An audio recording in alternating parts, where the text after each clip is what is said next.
하겠습니다. 오늘 우리에게 주신 하나님의 말씀은 구약 성경 예레미야서로 가겠습니다. 예레미야 1장 4절에서 10절까지의 말씀입니다. 제가 가지고 있는 성경책 구약 1050쪽에 있고요. 함께 찾으셔서 한 절씩 교독해서 읽고 마지막 10절은 함께 읽도록 하겠습니다. 예레미야서 1장 4절부터 10절까지 찾으신 줄 알고 제가 4절부터 읽겠습니다. 여호와의 말씀이 내게 임하니라. 이르시되 내가 너를 모세의 기준에 너를 알았고 내가 배에서 나오기 전에 너를 분별하였고 너를 여러 나라의 선지자로 세워하시리로. 내가 이르되 슬프도소이다 주 여호와여 보소서 나는 아이라 말할 줄을 알지 못하나이다 하니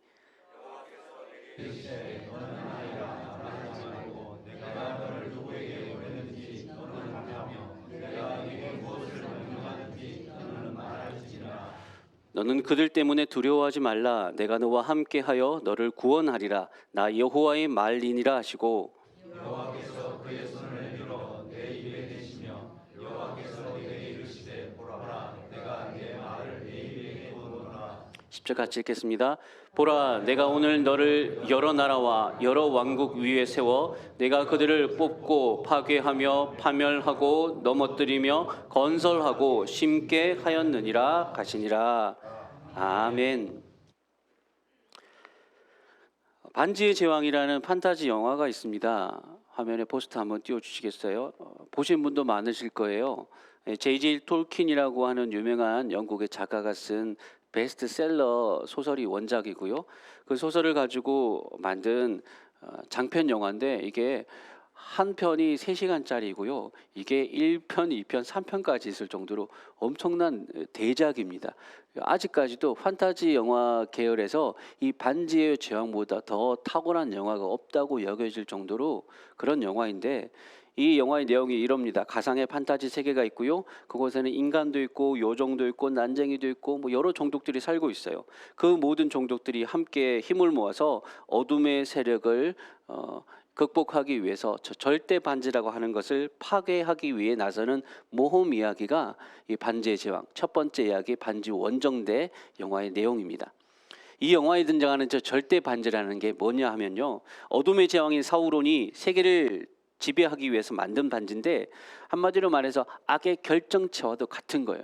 저것 자체가 악이에요. 그냥 저거 악한 자들이 저걸 가지면 엄청난 힘을 발할 수 있고요. 일반 사람도 저 반지를 수여하는 것만으로도 그 마음속에 악으로 물들어지는 그런 엄청난 반지입니다.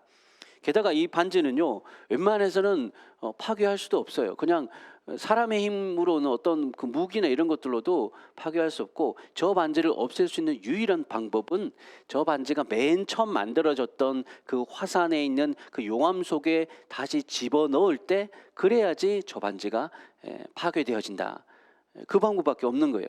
그래서 지금 이 반지의 제왕 반지 원정대 이야기는 사람들이 힘을 합쳐서 저 반지를 파괴하기 위해서 그 화산으로 이 반지가 처음 만들어졌던 그 산으로 가져가는 일이. 문제는 그 산이 어디에 있느냐? 이 악의 제왕인 이 사우론이 살고 있는 아주 그 적진의 한가운데 그 산이 있는 거예요. 그러니까 이건 완전히 거의 어떻게 보면 뭐 미션 임파서블이라고 할까요? 실현 불가능할 것 같은 그런 임무였습니다. 근데 문제는 더 대단한 문제는 이 영화에서요. 이 위험하고도 막중한 임무가 정말 어떤 작고 힘없는 호빗 종족인 프로도라는 이름의 젊은이에게 맡겨지게 된 겁니다.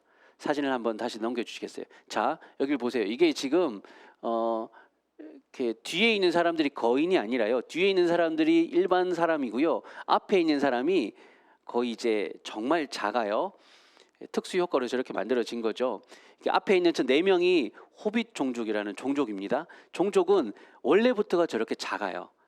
난쟁이 옆에 털복숭이 맨 이제 여러분 보시기에 오른쪽 털복숭이 아저씨 보이시죠? 저분이 저 종족이 난쟁이거든요. 근데 난쟁이보다 더 작아요. 호빗 쪽은. 그만큼 작은 데다가 지금 동그라미 쳐진 젊은 여리여리한 친구 있죠. 이 친구가 주인공인 바로 프로도입니다. 그리고 이 친구에게 아까 말씀드린 그 절대 반지라고 하는 그 악의 결정체, 그것을 파괴할 임무가 주어졌던 거예요. 뒤에 있는 용사, 마법사, 막 정말 활을 잘 쏘는 뭐 날쌘 그 사람, 뭐 모든 사람들이 다 있었지만 딱 이 프로도, 힘없고 약하고 조그만 이 프로도에게 그 임무가 주어졌던 겁니다. 이들은요 키도 작죠. 그리고 성품 자체도 이게 싸우는 거하고는 거리가 멀어요. 그냥 착하게 살고 동네에서 농사 짓고 그런 종족이 호빗 종족이거든요.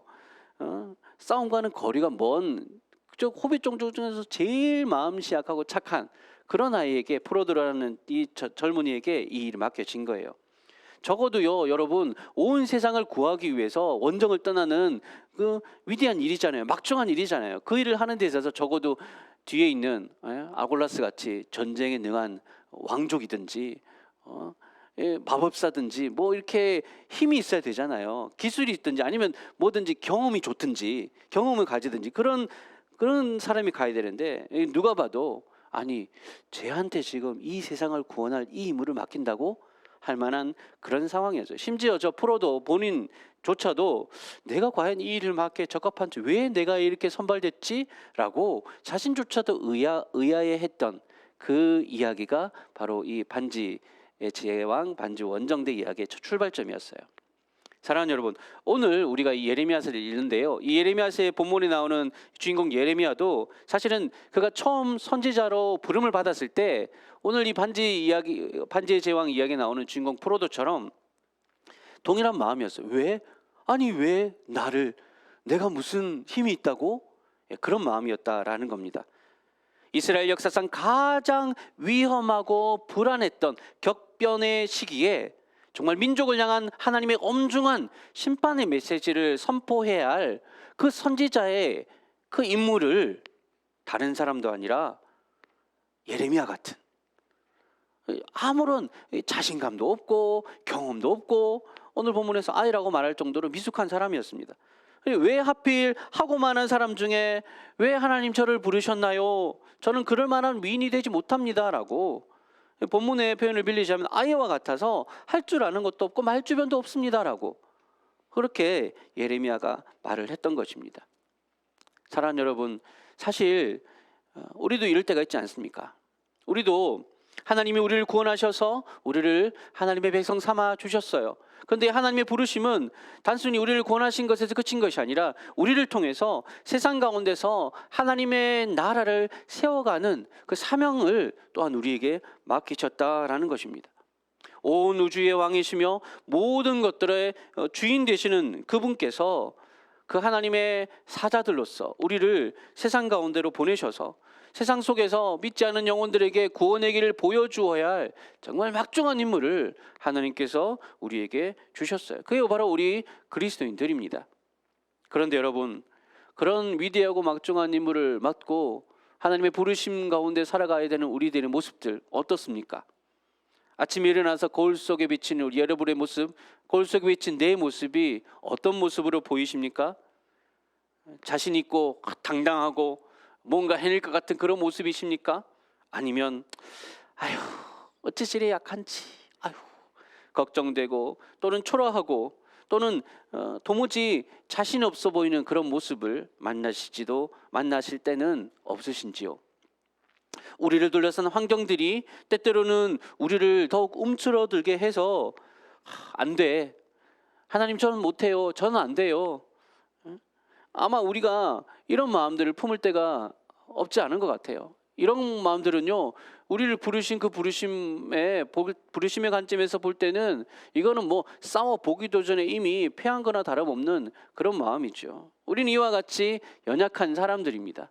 뭔가 대단한 일을 해낼 만한, 하나님이 부르신 그 위대한 과업, 하나님 나라를 세워가는 정말 그 뭐 어떻게 감도 안 잡힐 만한 그런 거대한 일, 위대한 일을 행하기에는 우린 너무나 별 볼 일 없고 평범하고 내세울 것 없는 그런 사람들이 것이죠. 그런 우리들에게 오늘 주님께서 다시금 말씀을 통해 우리에게 권면하십니다. 네 모습이 초라하다고 말하지 말아라. 너를 보지 말고 너를 부르신 하나님을 바라보아라. 너를 부르신 이 부르심의 자리를 감당할 수 있는 것은, 이 일을 해낼 수 있는 것은 너의 어떠함이 아니라 바로 너를 불러 세운 나 하나님의 능력으로 되어지는 이름을 잊지 말아라 라고 주님이 우리에게 말씀해 주십니다. 바라기는 오늘 이 말씀 가운데서 하나님께서 우리를 새롭게 하시는 그 음성을 듣기를 소망합니다. 그래서 우리를 부르신 그 부르심에 합당한 삶을 살아가기로 다시금 마음속에 믿음의 결단을 주님 앞 하게 되시는 저와 여러분 우리 모두가 되시기를 주님의 이름으로 간절히 축원합니다. 아멘. 자, 본문을 봅시다.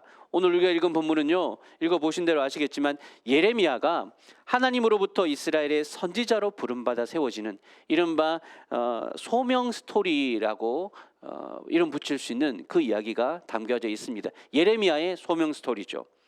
우리는 본문 속에서 하나님의 부르심을 따라 살아가기 위해서 부르심 받은 자들이 그 배워야 할 중요한 그 두 가지 원리를 우리가 발견할 수 있습니다.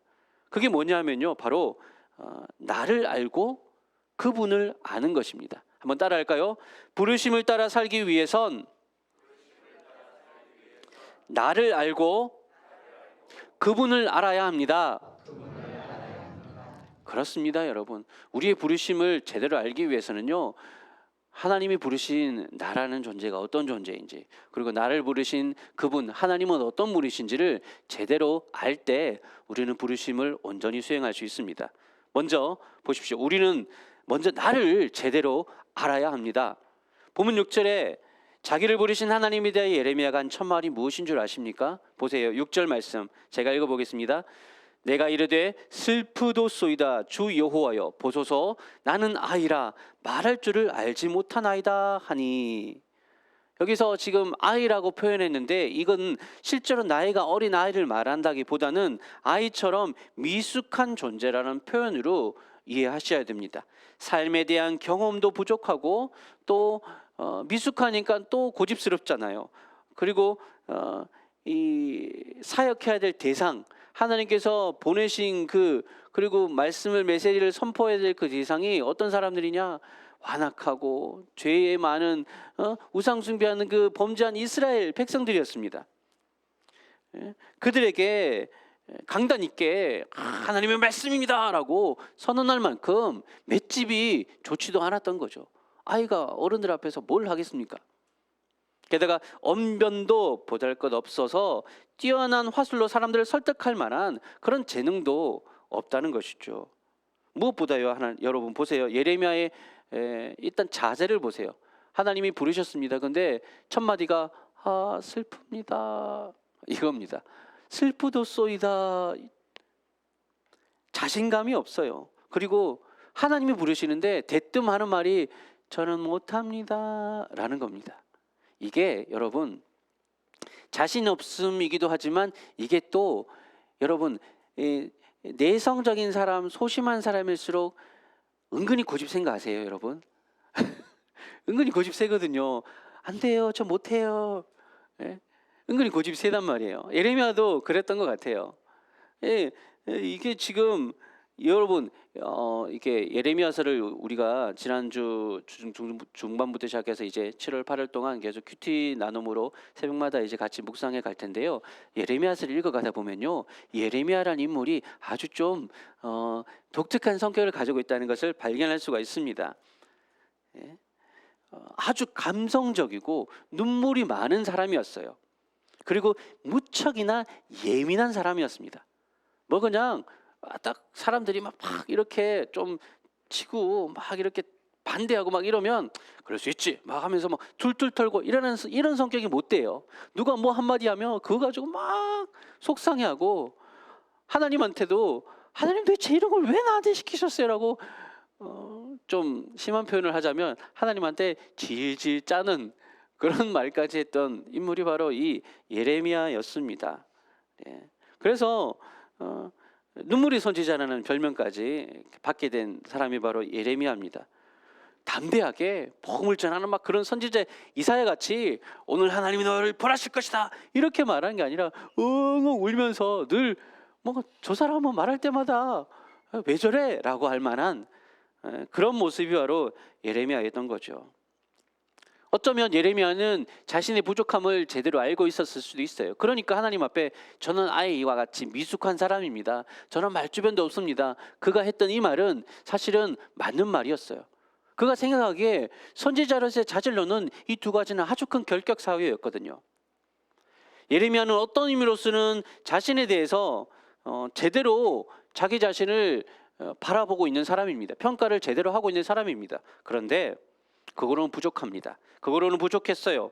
예레미야는 자기에게 있는 이 모든 기질들과 자기의 어떤 성품들 이런 것들이 선지자로서의 사명을 감당하기에 부적합하다는 생각 가지고 있었거든요. 근데 그게 어떤 의미로서는 자신에 대한 객관적인 평가일 수도 있겠지만 다른 편으로는 하나님이 아닌 그저 세상이 우리에게 심겨준 잘못된 선입관에 사로잡힌 걸 수도 있습니다. 선지자는 이런 모습이어야 해. 교회 다니는 사람이라면, 믿는 사람이면 적어도 이런 모습을 가져야 돼 라고 하는 어떤 기준과 틀을 만들어 놓고 모든 것을 그 틀 안에 다 가두려고 하는 거죠. 뭔가 남들이 정해놓은 틀에 자신을 억지로 끼워 맞추려고 하다 보면 난 안 맞아, 이건 아닌 것 같아, 나는 부적합해 라고 그렇게 생각하기에 충분합니다. 지금 예레미야의 모습이 그랬던 거예요. 사랑하는 여러분, 그게 아닙니다. 본문 5절에서 하나님이 예레미야에게 뭐라고 말씀하셨는지를 한번 들어보십시오. 예레미야서 1장 5절 말씀입니다. 우리 같이 한번 읽어볼게요. 시작. 내가 너를 모태에 짓기 전에 너를 알았고 네가 배에서 나오기 전에 너를 성별하였고 너를 여러 나라의 선지자로 세웠노라 하시기로. 아멘. 보세요. 하나님은 예레미야가 어느 정도 자라가지고 성품과 기질이 딱 이렇게 갖춰진 모습일 때에 부르신 것이 아니었습니다. 그가 아마 어머니 뱃속에서부터 생겨나기도 전에 그를 먼저 아시고 그를 성별하시고 선지자로 점 찍어 세워두셨다라고 그렇게 말씀하고 있는 거예요. 이게 요즘 현대과학식으로 풀어서 말해보자면 그에게 있어서 이 사람이라고 하는 기본적인 유전자가 배열되고 그 안에 있는 기본적인 그 유전자에 대한 기질이 형성되기도 전에 하나님이 이미 예레미야를 선택하셨다라는 겁니다. 그러니까 이게 무슨 말이냐 하면요, 여러분, 하나님이 예레미야가 태어나기 전부터, 그러니까 그가 앞으로 어떤 성품과 어떤 기질과 어떤 성격을 가지고 자라날 것인지 이미 다 아셨다는 거예요. 그냥 생명 주고 어떻게 자랄지는 네 환경에 대해서 네가 잘 적응해서 알아서 그렇게 만들어. 아니요. 예레미야를 태중에서부터 이미 하나님께서 아시고 택하셨다라는 건요, 그가 앞으로 어떤 기질의 사람으로, 눈물 많고 정도 많고 예민하고 감수성 풍부한 그런 사람으로 자라날 것인지도 하나님이 이미 아시고 그를 선택하셨다라는 거예요. 그렇다면 뭐죠? 저는 부적합해요? 저는 선지자의 기질과 안 맞아요? 이런 말이 맞는 말입니까? 틀린 말입니까? 틀린 말이죠. 하나님이 그걸 아시고 선지자라고 말씀하고 계신 거 아닙니까? 사랑하는 여러분, 바로 이겁니다. 우리의 성품과 기질, 우리에게 있는 재능과 특성들 모두 하나님이 우리를 통해 가장 적절하게 사용하시기 위해서 어머니 뱃속에서부터 미리 준비해 두신 것인 줄을 믿으시기 바랍니다. 하나님 일을 하는데 무언가 어떤 특정한 기질만이 중요하고 딱 이 정도 돼야지 하나님 일을 하는 사람이다 라고 말할 만한 어떤 딱 맞춰진 규격이 있는 것이 아니라 사람마다 개별적이고 각각의 기질과 성격, 성향 다 다르잖아요. 그 각각의 성향을 하나님께서 다 아시고 부르셔서 하나님의 기이하고도 신비한 뜻 가운데서 우리 안에 있는 개별적이고 독특하고 각각 다른 성품들을 다 주의 뜻을 위해서 그 부르심에 합당하게 쓰이게 하실 줄로 여러분 믿으시기 바랍니다. 그러니까 나는 못한다, 나는 부적합해, 나는 내가 생각하기에 하나님 일을 하는 데 있어서 이러이러한 사람이 되어야 돼, 그런 선입관을 내려놓고 어떤 방법으로 쓰실지 우리가 다 이해하지 못한다 하더라도 부르심에 순종하며 나아갈 수 있는 저와 여러분 되실 수 있기를 주님의 이름으로 축원합니다. 물론 그렇다고 그 성격 그대로 그냥 살 수는 없어요. 다듬어 가야 되는 기질도 있기는 합니다. 하나님께서는 우리의 기질을 그대로 쓰시기보다 우리 안에 계신 성령을 통해 우리의 성품과 기질을 그 성령의 손길로 빚으시고 다듬으셔서 하나님의 일에 더욱더 적합해 가도록 숙성시켜 가십니다. 그것을 우리는 그리스도인의 성화라고 표현을 하지요. 그런데 그 성화도요, 각각의 독특한 기질과 바탕 위에서 세워져 가는 것이지 자신과 전혀 엉뚱한 삶으로 만들어지는 것은 아니에요. 저같이 내향적인 사람이 막 이렇게 막 이런 성숙하고 성화된다고 해서 그렇게 바뀔 리는 없거든요. 내 성품과 기질의 바탕 안에서 그것들이 점점 잘 익어가는 겁니다. 그런 변화가 있는 거죠. 그러니까 여러분 각자의 기질과 성향 다르지만 하나님께서 이런 나도 불러주셨다면 이런 나를 통해서 또 어떻게 하나님의 뜻을 이루어 가실지 기대하는 마음으로 순종하실 수 있기를 바랍니다.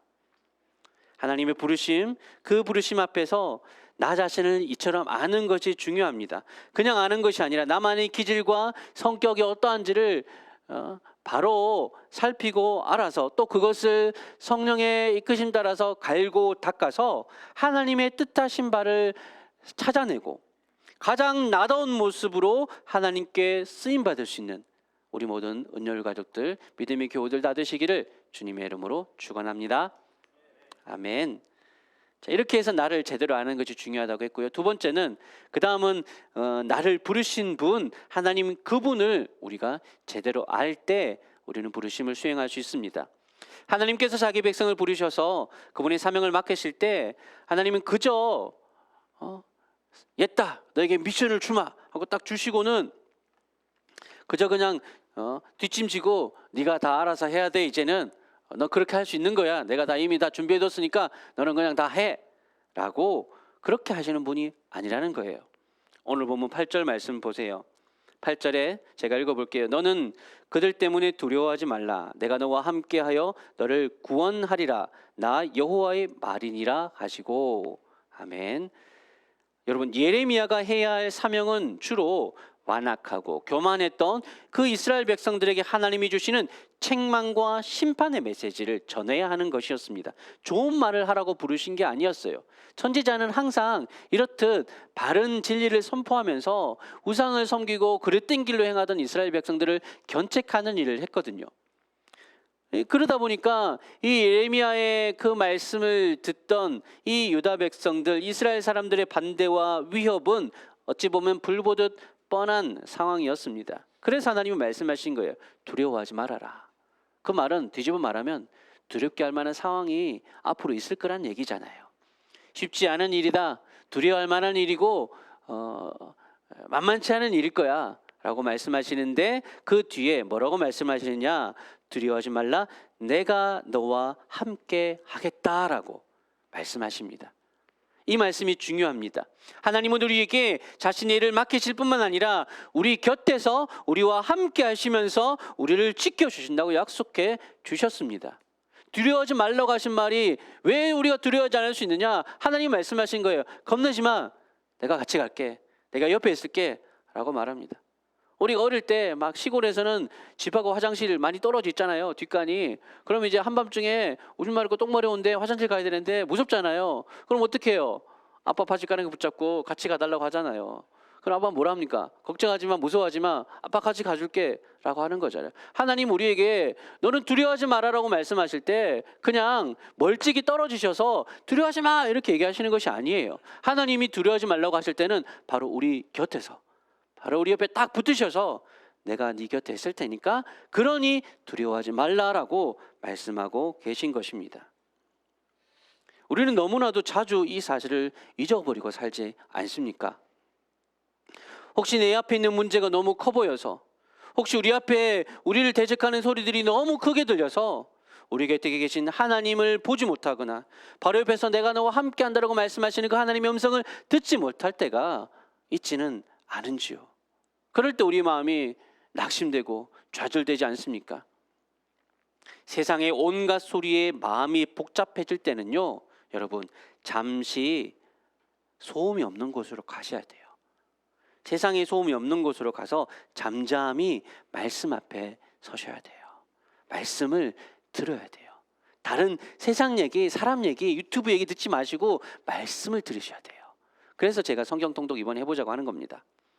말씀 속에서 하나님이 우리에게 들려주시는 음성을 들을 수 있어야 됩니다. 우리는 혼자가 아니라는 것입니다. 그분은 절대로 우리를 그저 홀로 두실 분이 아니라는 것입니다. 위험한 길로 보내시는데 네가 알아서 가라고 하실 분이 절대 아니에요. 우리 아버지는 우리 곁에서 걱정하지 마, 아빠가 뒤에 있을게, 걱정하지 마, 아빠가 앞에 갈 거야 라고 말씀해 주시는 분임을 기억하시기 바랍니다. 거기서 그치는 것이 아니에요. 우리 하나님은요, 우리가 하나님의 부르심을 따라 사명의 자리라고 부름받은 그곳으로 나아갈 때에 하나님은 우리와 함께 하셔서 용기를 주시는 분, 그것을 넘어서서요, 우리 하나님은 적극적으로 우리의 삶에 개입하셔가지고 필요한 것들을 적극적으로 그때마다 채워주십니다. 본문 7절 말씀 보세요. 우리 같이 한번 읽어볼까요? 시작. 여호와께서 내게 이르시되 너는 아이라 말하지 말고 내가 너를 누구에게 보내든지 너는 가며 내가 내게 무엇을 명령하든지 너는 말할지니라. 아멘. 보세요. 예레미야가 아이고 슬프도소이다 주 여호와여, 저는 아이라서 어떻게 해야 될지 어디로 가야 될지 모르는 미숙한 존재입니다 라고 그렇게 말했더니 하나님께서 그런 말 하지 말아라, 아이라고 말할 필요 없다, 어디로 가야 될지 어떻게 해야 될지 몰라도 돼, 내가 다 알려줄게, 내가 가르치는 방향으로 가고 내가 하라는 일만 하면 돼 라고 일일이 다 설명해 주십니다. 여러분 그 말씀에 순종하기만 하면 되는 거예요. 또 9절 말씀 보세요. 9절 제가 읽어볼게요.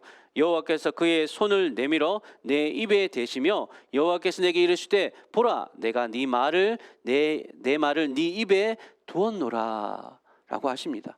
앞서서 예레미야가 뭐라고 말했습니까? 자기는 말할 줄을 모른다고, 언변이 약하고 입이 둔해서 말재주가 없다라고. 그러니까 하나님께서 뭐라고 하십니까? 손을 내밀어서 예레미야 입에 대시면서 내가 내 말을 네 입에 다 넣어줄 테니 너는 걱정하지 마라 라고 하십니다. 거의 여러분 이거는 안 됩니다 하면 답이 촥 나오고요, 이거 부족합니다 하면 답이 촥 나와요. 하나님이 우리를 부르실 때는요, 그 부르심을 수행하기 위해서 우리에게 필요한 것 있다면 하나님 다 채워주시는 분입니다. 지금은 우리에게 이것도 없고 저것도 없어 보이죠? 일단 우리가 순종하며 나아가면요, 하나님이 없는 것들 그때그때 즉각적으로 다 채워주십니다. 문제는 뭐냐면 순종해서 가느냐 안 가느냐예요. 가지도 않고 순종하지도 않으면서 그저 이 자리에서 이거 없네 저거 없네, 하나님 이것도 안 되고요 저것도 없어서 못해요, 이렇게 하는 거는요 당연히 없죠.